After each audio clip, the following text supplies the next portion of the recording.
We've got this down to a routine. So I have nothing to add. Charlie? I've got nothing to add. Charlie? No more. Hi, Warren. Charlie, John Norwood from West Des Moines, Iowa. Thank you so much for the annual meetings, and please don't move it to Dallas or some other place. I've got my system worked out here. We won't. Thank you. Hey, two quick questions. One is allocation of capital and how you wrestle with the operating companies and how much cash comes up to the operating companies or comes up to the mothership versus the operating companies. And you and Charlie, do you ever fight or argue, and any lessons over the years for how you manage your partnership of two? Thank you. Yeah. Charlie and I have never had an argument. We met when I was 29, he was 35. We're a little older now. And in those years, 55 years, we've disagreed on a lot of things. And it's just never led and never will lead to an argument. We argue with other people, but it hasn't occurred. I called Charlie on the Coca-Cola vote, and I said what the proxy statement said and everything. And said, "What do you think?" And we thought alike.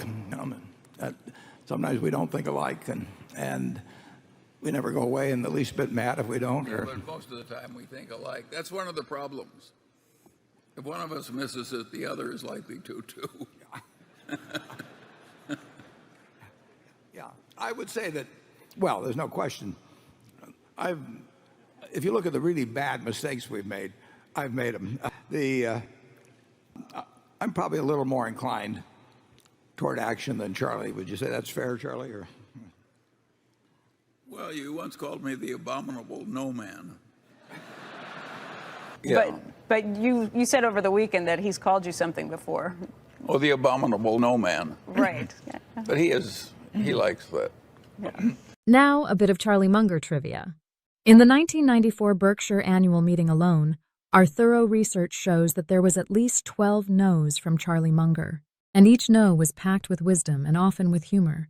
The ability to borrow enormous amounts of money, combined with the chance to get either very rich or very poor very quickly, has historically been a recipe for trouble at some point. And derivatives are not going to go away. They serve useful purposes and all of that, but I'm just saying that it has that potential. And we've seen a little bit of that. I can't think of anything that we've done that would... Do you think of anything we do that approaches derivatives, Charlie? Directly? No.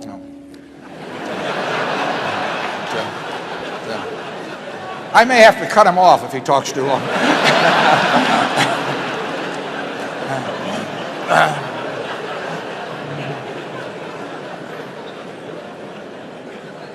Is there anything you would like to add to your already extensive remarks? I'm sorry. No. Okay.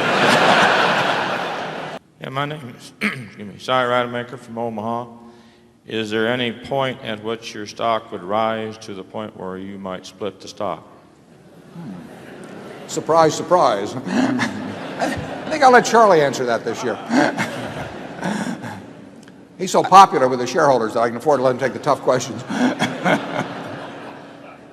I think the answer is no.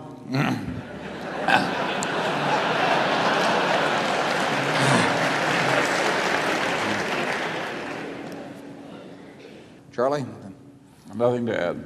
I think largely it's because, particularly if they sell us a business, that to a great extent, the next day they're running it just as they were the day before, and they're having as much fun running their business as I have running Berkshire. Charlie? Well, I've got nothing to add. Charlie? Nothing to add. Charlie, do you have any? No. Charlie? Yeah, I've got nothing to add to that. Charlie? I've got nothing to add. Charlie, do you have anything? No. Charlie, do you have any?